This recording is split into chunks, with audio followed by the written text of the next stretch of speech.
काकी सिया राम शरण गुप्त।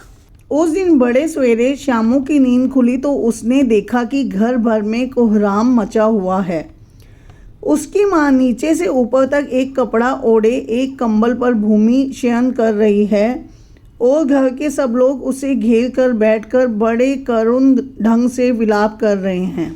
लोग जब उमा को शमशान ले जाने के लिए उठाकर ले जाने लगे तब श्यामू ने बड़ा उपद्रव मचाया। लोगों के हाथ से छूटकर वह उमा के ऊपर जा गिरा। बोला, काकी सो रही है, उन्हें इस तरह उठाकर कहाँ लिए जा रहे हो? मैं न जाने दूंगा। लोग बड़ी कठिनता से उसे हटा पाए। काकी के दाह संस्कार में उसे नहीं जाने दिया। एक दासी राम राम करके उसे घर पर ही संभाल रही थी। यद्यपि बुद्धिमान गुरुजनों ने उसे विश्वास दिलाया कि उसकी काकी उसके मामा के यहाँ गई है, परंतु असत्य के आवरण में सत्य बहुत समय तक छिपा ना रह सका। आसपास के अबोध बालकों के मुंह से ही वह प्रकट हो गया। यह बात उससे छिपी ना रह सकी कि काकी कहीं नहीं है, ऊपर राम के यहाँ चली गई है। काकी के लिए कई दिनों तक रोते रोते उसका रुदन तो क्रमशः शांत हो गया, परंतु शोक शांत न हो सका। वर्षा के अनंतर 1-2 दिन में ही पृथ्वी के ऊपर का पानी तो अगोचर हो जाता है, परंतु भीतर ही भीतर उसकी आर्द्रता जैसे बहुत दिन तक बनी रहती है। वैसे ही उसके अंतस्थल में वह शोक जाकर बस गया था। वह प्राय अकेला बैठा बैठा शून्य मन से आकाश की ओर ताका करता। एक दिन उसने ऊपर आसमान में पतंग उड़ती देखी। न जाने क्या सोचकर उसका हृदय एकदम खिल उठा। विश्वेश्वर के पास जाकर बोला, काका मुझे एक पतंग मंगा दो। पत्नी की मृत्यु के बाद विश्वेश्वर अन्य मनसक रहा करते थे। अच्छा मंगा दूंगा कहकर वे उदास भाव में कहीं और चले गए। श्यामू पतंग के लिए बहुत उत्कंठित था। वह अपनी इच्छा किसी तरह रोक ना सका। एक जगह खूंटी पर विश्वेश्वर का कोट टंगा हुआ था। इधर उधर देखकर उसने एक स्टूल सरका कर रखा और ऊपर चढ़कर कोट की जेब टटोली। उसमें से एक चवन्नी का आविष्कार करके वह तुरंत वहां से भाग गया। सुखिया दासी का लड़का भोला श्यामू का समवयस्क साथी था। श्यामू ने उसे चवन्नी देकर कहा, अपनी जीजी से कहकर गुपचुप एक पतंग की डोर मंगा दो।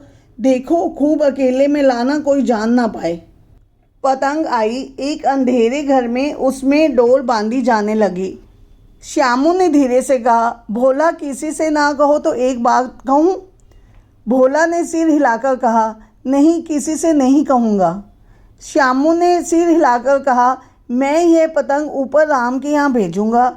इसे पकड़कर काकी नीचे उतरेगी। मैं लिखना नहीं जानता, नहीं तो इस पर उसका नाम लिख देता।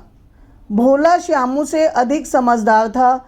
उसने कहा, बात तो बहुत अच्छी है, परंतु एक कठिनता है।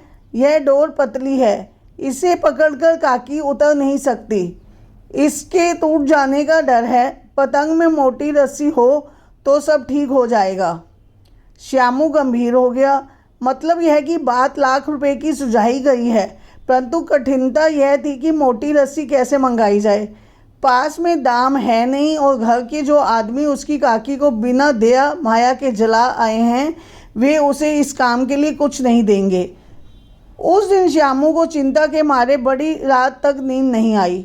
पहले दिन की तरकीब से दूसरे दिन उसने विश्वेश्वर के कोट में 1 रुपया निकाला, ले जाकर भोला को दिया और बोला, देखो भोला, किसी को मालूम ना होने पाए, अच्छी अच्छी 2 रस्सियाँ मंगा दे। एक रस्सी ओछी पड़ेगी, जवाहर भैया से मैं एक कागज़ पर काकी लिखवा दूंगा। नाम की चिट रहेगी तो पतंग उन्हीं के पास पहुंच जाएगी। 2 घंटे बाद प्रफुल्ल मन से श्यामू और भोला अंधेरी कोठरी में बैठे बैठे पतंग में रस्सी बांध रहे थे। अकस्मात शुभ कार्य में विघ्न की तरह उग्र रूप धारण किए हुए विश्वेश्वर वहां आ घुसे। भोला और श्यामू को धमकाकर बोले, तुमने हमारे कोट में से रुपया निकाला है? भोला शक पकाकर एक ही डांट में मुखाबिर हो गया। बोला, श्यामू भैया ने रस्सी और पतंग मंगाने के लिए निकाला था। विश्वेश्वर ने श्यामू को 2 तमाचे जड़ कर कहा, चोरी सीख कर जेल जाएगा। अच्छा, तुझे आज अच्छी तरह समझाता हूँ। यह कहकर फिर तमाचे जड़े और कान मलने के लिए पतंग फाड़ दी। अब रस्सियों की ओर देखकर कहा, ये किसने मंगाई? भोला ने कहा, इन्होंने मंगाई थी। कहते थे इनसे पतंग तानकर काकी को राम के यहाँ से नीचे उतारेंगे। विश्वेश्वर हत बुद्धि होकर वहीं खड़े रह गए। उन्होंने फटी हुई पतंग उठाकर देखी। उस पर चिपके हुए कागज पर लिखा हुआ था, काकी।